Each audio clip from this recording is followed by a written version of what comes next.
Namandal, namandal, namandal, namandal, namandal, namandal, namandal.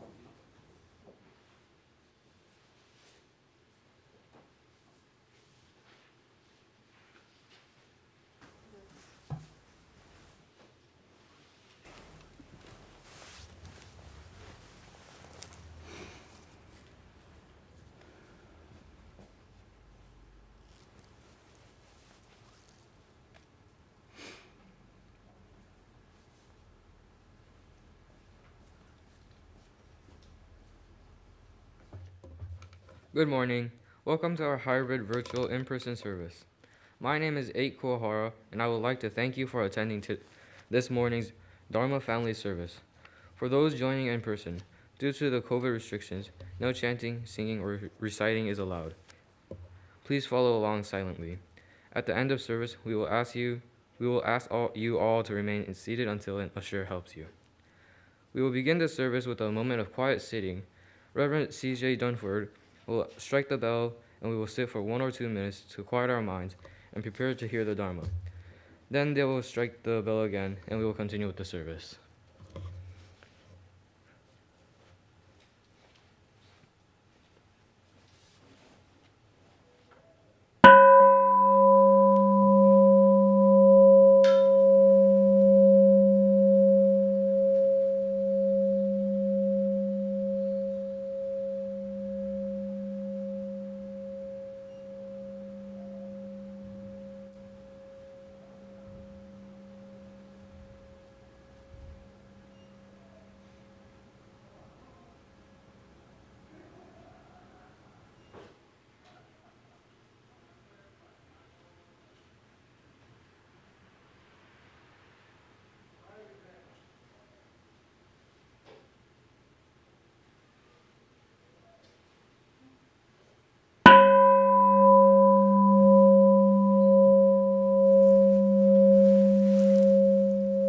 南無阿弥陀仏。南無阿弥陀仏。南無阿弥陀仏。ナマンダーブナマンダーブナマンダーブナマンダーブナマンダーブナマンダーブナマンダー。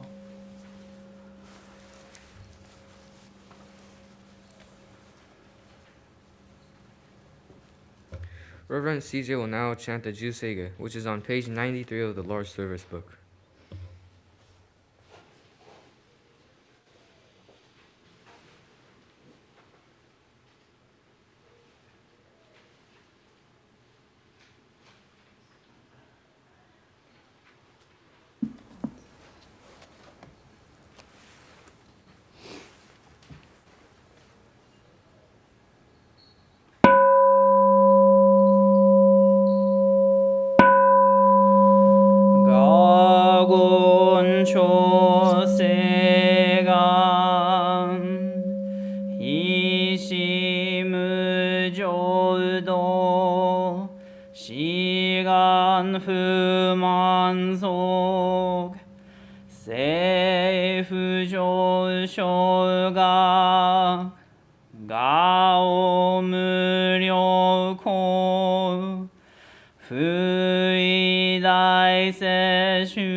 Please rise if you are able to follow along silently with the Gatha, a special place, which is on the handout, and please remain standing for the reading of the Three Treasure One.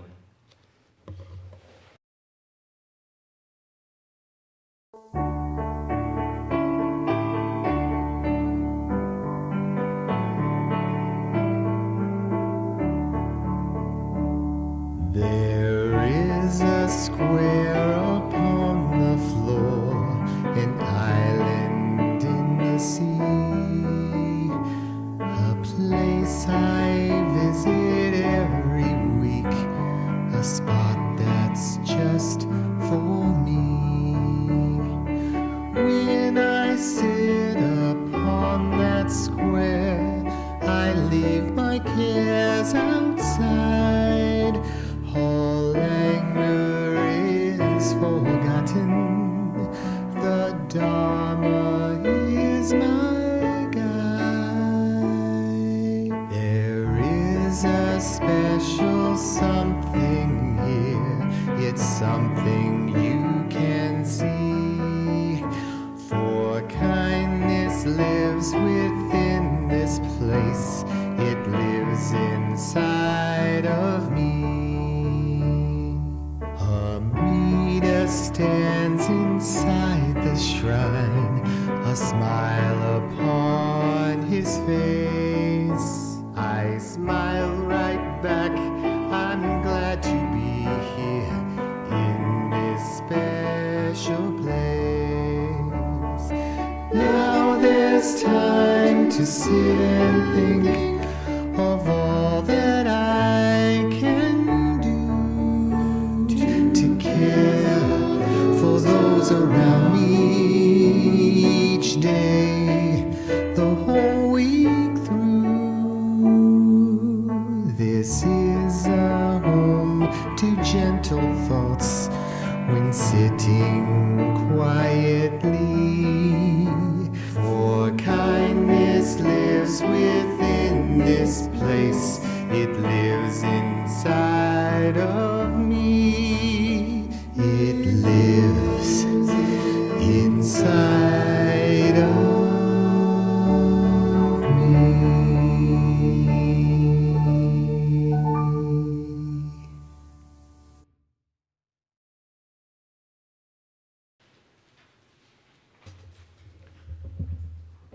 I will now recite the Three Treasures One on page 8 of the large service book. Please follow along silently.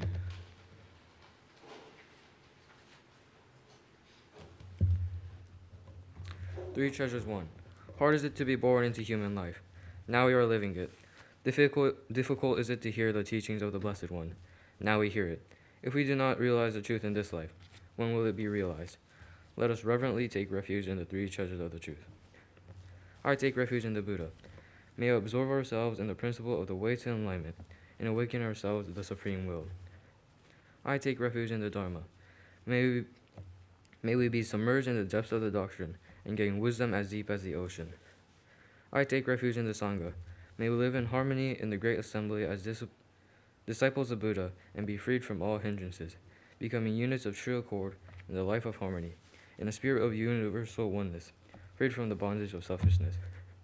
Even through my myriad ages of kalpas, hard is it to hear such an excellent, profound, and wonderful doctrine. Now we are able to hear and receive it. Let us thoroughly understand the true meaning of Tathagata's teachings. Namo Amida Butsu. Namo Amida Butsu. Namo Amida Butsu. Namo Amida Butsu.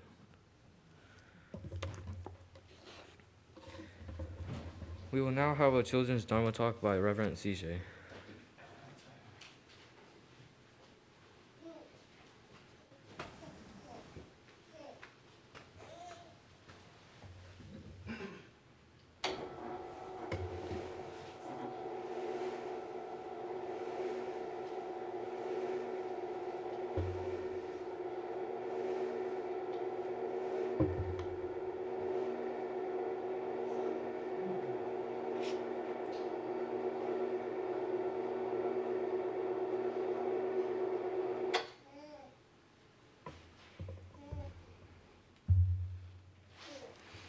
Good morning. It's so nice to see everyone here. This is my first in-person service at Berkeley Buddhist Temple since I went to Japan. That's like several years, so I'm so happy to be here and happy to see everyone. Will you please join me in Gassho as we express our gratitude for the teachings, for the Buddha and the Sangha. Namo Amida Butsu. Namo Amida Butsu. Namo Amida Butsu. Namanda, Namanda, Namanda, Namanda.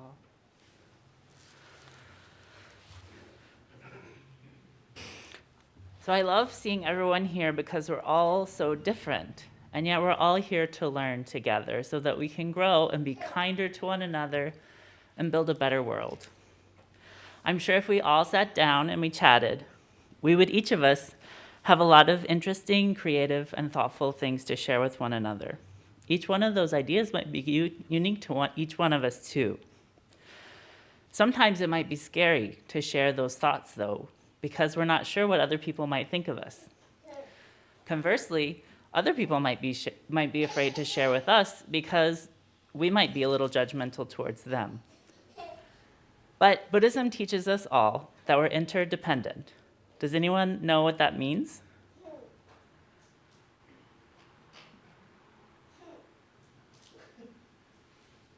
We're all connected to each other. Thank you. We're all connected to each other. Also, that means I wouldn't be me without you. I wouldn't be a minister without the Sangha. And I wouldn't be here without my family, which are all of you. And so that means each of us is really important, though we're all a bit different. We all share this space together, and we're all here to learn together. And so I have a story that I want to share from a picture book. It's about my favorite animal, a unicorn, and I hope you like it.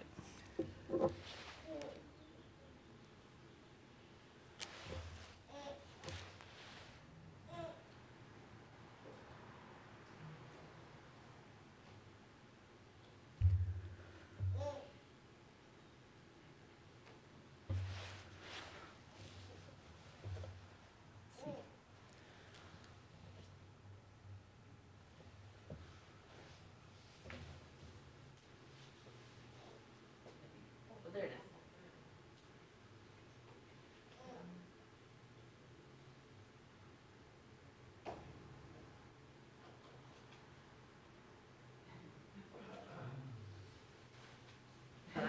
Okay. Using my unicorn magic here. Okay, so the book I want to share is It's Okay to Be a Unicorn. It's written by Jason Tharp. So this is the cover page on the inside with lots of this blue horse person. They're wearing a hat and making lots of different faces. None of them look very happy though. And I think it's because there's this official decree of no unicorns signed by Mayor Mayer. Let's learn a little bit more.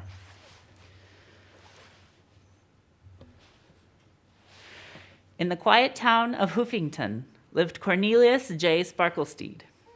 He was famous for making incredible hats. There's a nice map of Hoofington. It was almost time for Cornelius's favorite holiday festival, Hoofapalooza. Hoofapalooza was about everything horse-tastic, and it always had a special final performance.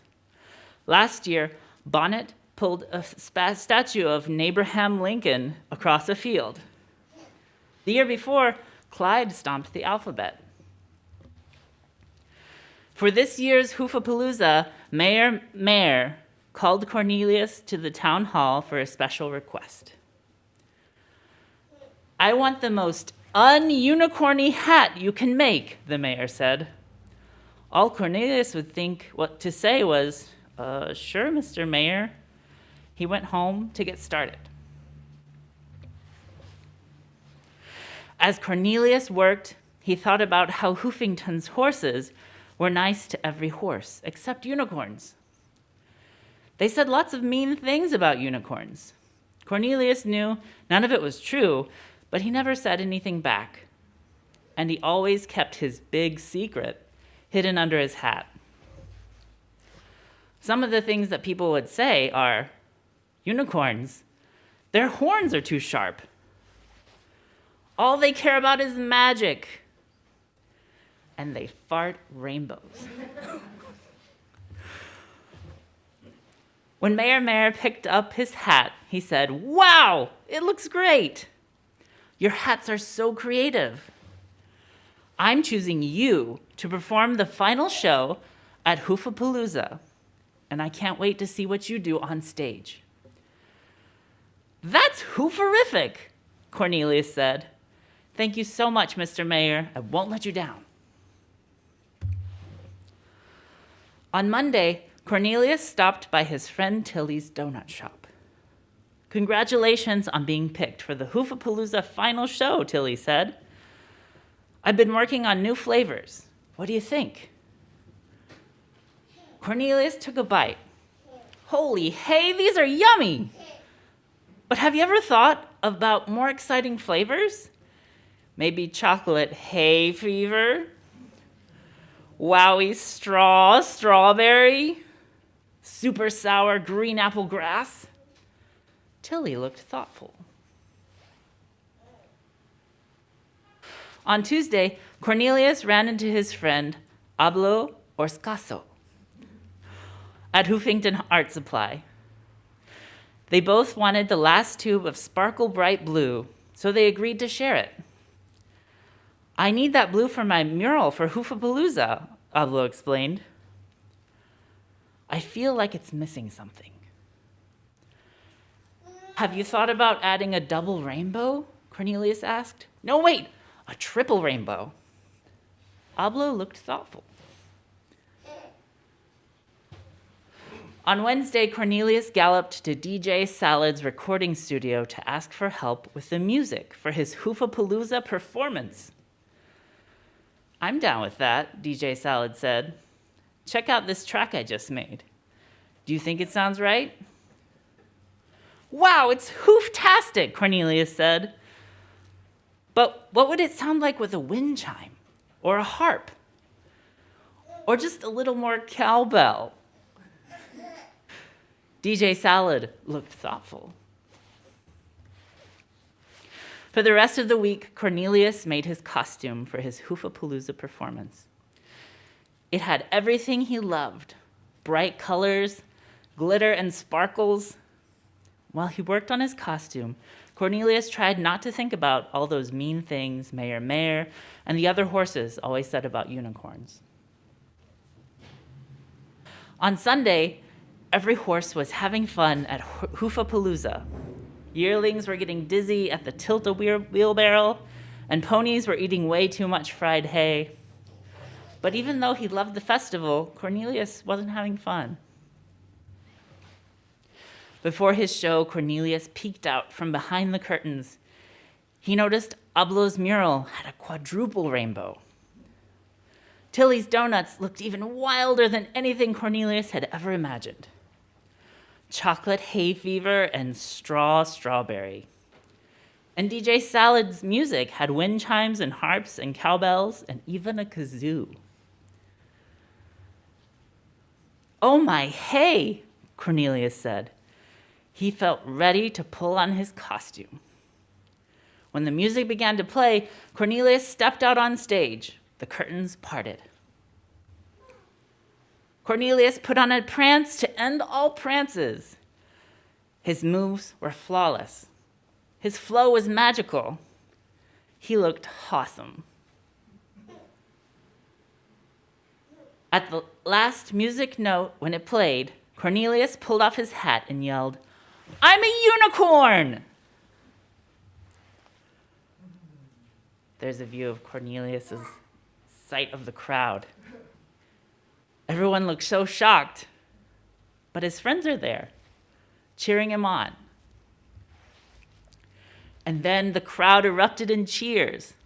All the horses in Hoofington loved Cornelius. For the first time, Cornelius felt great for being himself. He realized the things that made him different made him unique.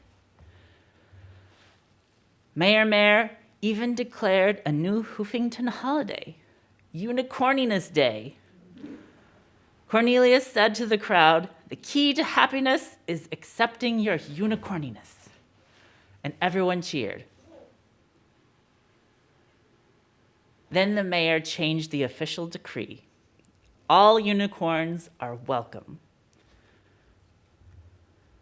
The key to happiness is accepting your unicorniness.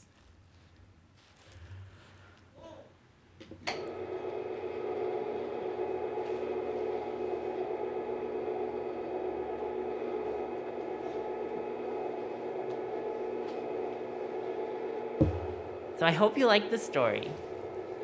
I know we're in a Buddhist temple and you might wonder, what does this have to do with unicorns? Well, I'm very proud to be a unicorn. And I hope each of us can find our inner unicorn and be proud of who we are, because we're all here together to learn the Dharma. And though we're all different, our differences are important because they help us to learn together and to grow together and to be kinder to one another. So let's all celebrate our inner unicorn. Please join me in Gassho. Namo Amida Butsu. Namo Amida Butsu. Namo Amida Butsu. Namanda, Namanda, Namanda.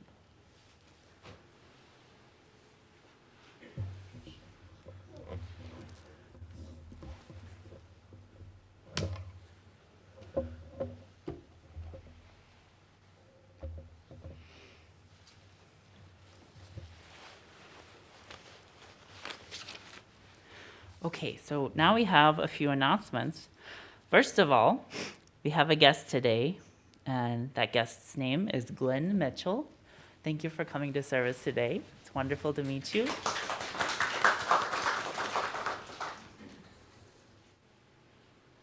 And now I'll read the announcements that have been submitted. If you have any additional announcements to read for Sunday services to be included in the announcements slide, please send it to the temple office by Friday before the service. So Thursday, April 28th at 6:30 p.m., we have the BBT monthly study session, Dharmanar, and the topic is attachment.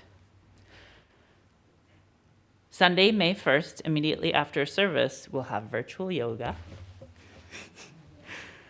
Wednesday, May 4th at 7 p.m., we'll have online meditation and discussion.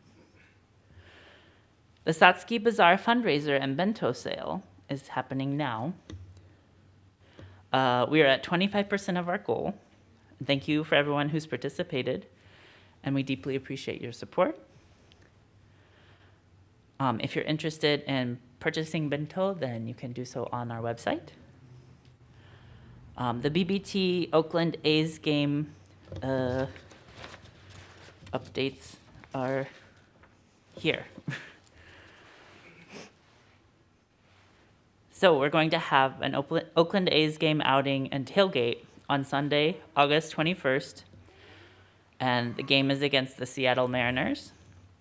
Please contact John Kawamoto about payments and how to order Musashi Bento. His contact info is in the most recent email blast for temple members.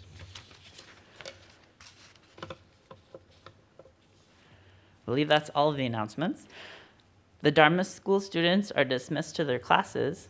Would you please come to the front in Oshoko and then go to your classrooms? All others are invited to remain for the adult Dharma talk.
Okay.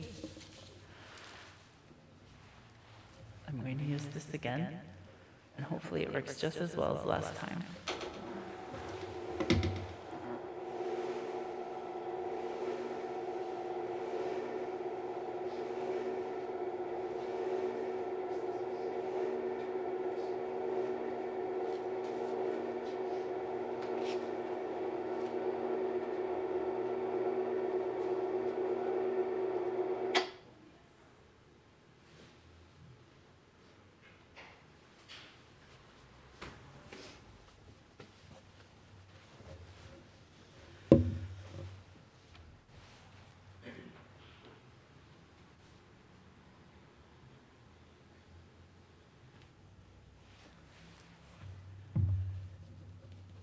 If you please join me in Gassho, I'd like to share some words from our founder, Shinran.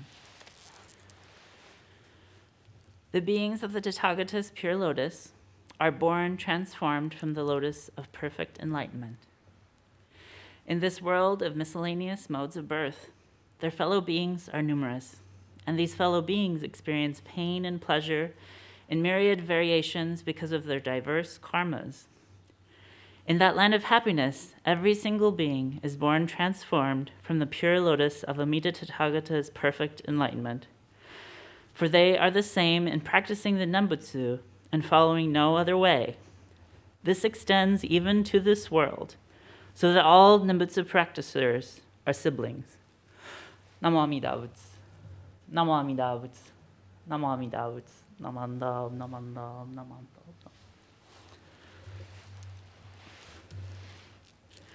This passage that I just shared for today's Gosandai comes from our founder Shinran Shonin's Kyogyo Shinsho. And here, he's explaining that all beings experience life differently, depending on the causes and conditions, or the karma of their birth and upbringing in the world. These differing experiences can be beautiful, they can be disconcerting, tragic, full of epic victories, and horrendous losses, laden with insightful and isolating journeys and heartwarming bonds of families that are chosen or are ones of origin. These differing life experiences, which can bring us together via connections, empathy, and love, and just as often lead to disagreements, frustration, and confusion with other people, especially with those whom we love deeply. Buddha, which is beyond our human conception, the expression of ultimate truth, of compassion and kindness, takes in these myriad differences, all of these differences that we have, and rather than eliminating them during our lifetimes, those differences that can limit our perspectives and cause us so much trouble, they're transformed into the waters of enlightenment and truth. Seemingly, there are vast differences between you and I, between you and the person sitting beside you. Our life stories, our ethnic and religious heritages, the information, intelligence, and wisdom, and life experiences that we all have may be vastly different. And yet, here we are, in community together, learning together with and from one another, as equals. The Dharma teaches us that we're all interconnected by immeasurable and incomprehensible causes and conditions, going back to the beginningless past. Through the Dharma, that is, from the sutras and the words of great Buddhist teachers and our own mindful self-reflection, we begin to understand that this is the true nature of our being. This is to say that our authentic selves, which have many threads of individually woven together possibilities into a great tapestry of life, this authentic and interdependent self is uncovered by the tireless working of wisdom and compassion, of light and life in our lives. Shinran and the Pure Land Masters teach us that our natural stage is covered by dust, the clouds and mists of our subjective egos. We tend to think about ourselves first, and we think about ourselves in isolation. This way of thinking can lead to a lot of pain for ourselves because we might feel alone, uncared for, or isolated. We might think of others. She's too busy with her own life to visit or to call me. He only wants money for himself, or they've bought into so many lies and don't understand reality. Self-centeredness can also lead us to neglect others in our lives and might lead us to say things that invalidate their experiences. At times, we might be filled with judgment, saying things like, I can't do these things to keep others safe because it's too much of an inconvenience for me. Or that some other person doesn't know what they're talking about. They don't have the same experiences as me, and so they don't understand the world in the true way that it's meant to be understood. Maybe we think that everyone has a hard time, and so when someone's going through something very particular to them, we just think they need to tough it out and get used to it like everyone else. A lot of these ideas of separation and isolation that cloud our vision about the world happens because we aren't willing to truly listen to other people. And that usually means that we go through life thinking especially about ourselves and our own experiences. This problem is only exacerbated by the dominant culture in this country that focuses on individualism. It economizes and capitalizes on the value of individuals based on our labor and preys upon the insecurity and isolation many of us face by telling us just to work harder and get what we want in life. In a lot of ways, our teachings and our Sangha, or temple community, are antithetical to this dominant culture. And it's really important for us to recognize this as Buddhists, because we have to think critically about how we might fit in to our larger communities. Many of us know what it's like to not fit in with the dominant culture, whether it's because of our race, our religion, our sexuality, our gender, or ability, or so many other intersections of our identities. And all of those things make us different, but at the same time, we're all part of this Sangha and so many other communities. And we have to take care of one another. Currently, we're taking care of one another by having our online services on Sunday and now hybrid services. And it's wonderful that some of our temples have been able to reopen and have hybrid services like this one today. While mandates and rules have been relaxing, we still have to exercise careful judgment in our behavior because the pandemic isn't over. Sometimes safety isn't convenient and requires a lot of adjustment for us, both as individuals and in community. Safety in our communities requires personal sacrifice and is not always easy. Many of us have been born and raised in the US, where an individualistic entrepreneurial spirit of looking out for number one, that's me, is generally the ideal. However, as Buddhists, we have to challenge that ideal. Our quality of life shouldn't be determined by our own individual victories in personal wealth and fame and isolated comfort. Rather, it should come from the quality and closeness in our communities, in our ability to care for and love one another. Community care isn't always about giving either. Sometimes it's knowing when to ask for help when we're in trouble or when we don't understand some of the problems that we're facing.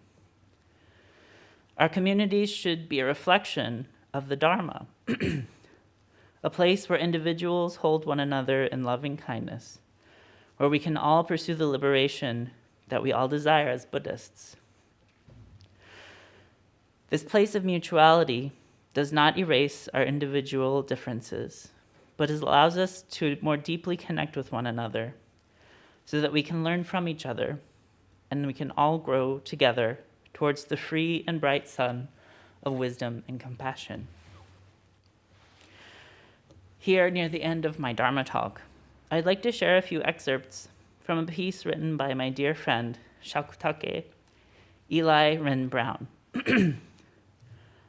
I met Rin through the Institute of Buddhist Studies. They use they and he pronouns, and Eli is a Black, queer, and non-binary meditation instructor.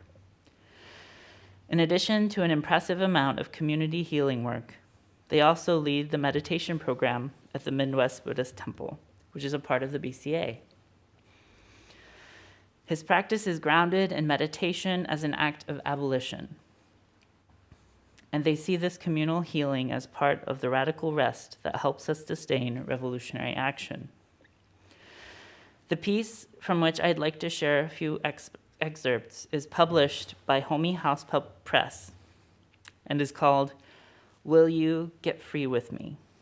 A meditation on anti-nationalism, a love letter to radical community, a record of abolitionist lineage transmission.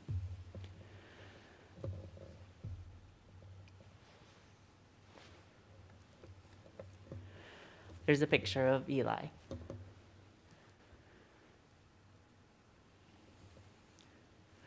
Eli says, I want to be free, and I can't get there without you. I need you by my side for this, breathing the entire universe in and out with me. How else could we hold it all? If not one of us may arrive alone, then we must each carry each other across the threshold in loving arms.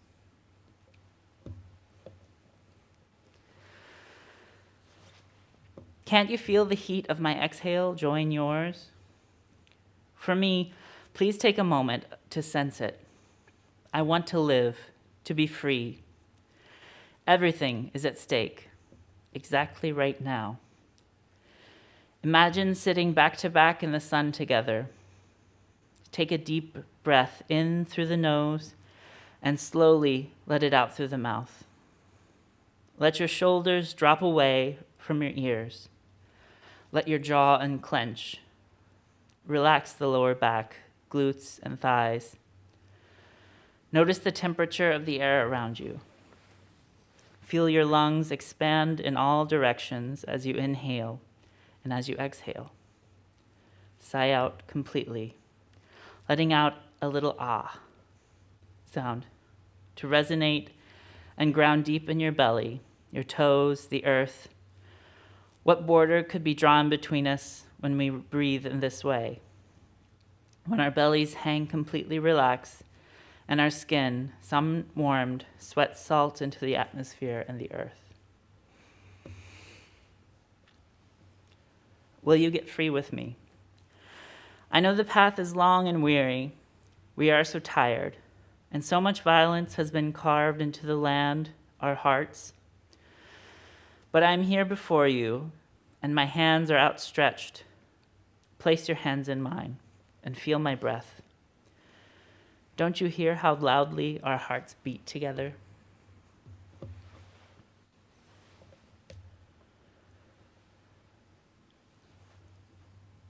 The final piece of this meditation. Inhale, I vow to be here. Inhale, I vow to be present. Inhale, I vow to return. My breath is entirely ours. May we always return to the moment. May we set each other free. Namo Amida Butsu. I'm so grateful to my friend Ren. This piece really is incredible, and I only shared a couple of selections from it. The larger piece tells the story of reflecting on loss and grief, on visiting a cemetery, honoring lineages of ancestors both near and far, and the pains of injustice and violence that so many communities face. Eli's reflections on community and mutual support resonate deeply with what continues to draw me to Buddhist teachings, because this collectivist pursuit of joy and liberation is at the very heart of our own religious and spiritual life. I'm not sure why I would pursue Buddhism without these values, because these values challenge the myriad terrible problems of violence, individualism, and selfishness that plague the dominant culture around the world. I hope we can continue to think about ways to care for one another, both in our temple communities and beyond. And so I'd like to conclude my Dharma talk today by sharing the words of Shinran once more. Please join me in Gassho. The beings of the Tathagata's pure lotus are born transformed from the lotus of perfect enlightenment. In this world of miscellaneous modes of birth, their fellow beings are numerous, and these fellow beings experience pain and pleasure in myriad variations because of their diverse karmas. In that land of happiness, every single being is born transformed from the pure lotus of Amida Tathagata's perfect enlightenment. For they are the same in practicing the Nembutsu and following no other way. This extends even to the world, so that all Nembutsu practitioners are siblings. Namo Amida Butsu. Namo Amida Butsu. Namo Amida Butsu. Namandab, namandab, namandab, namandab.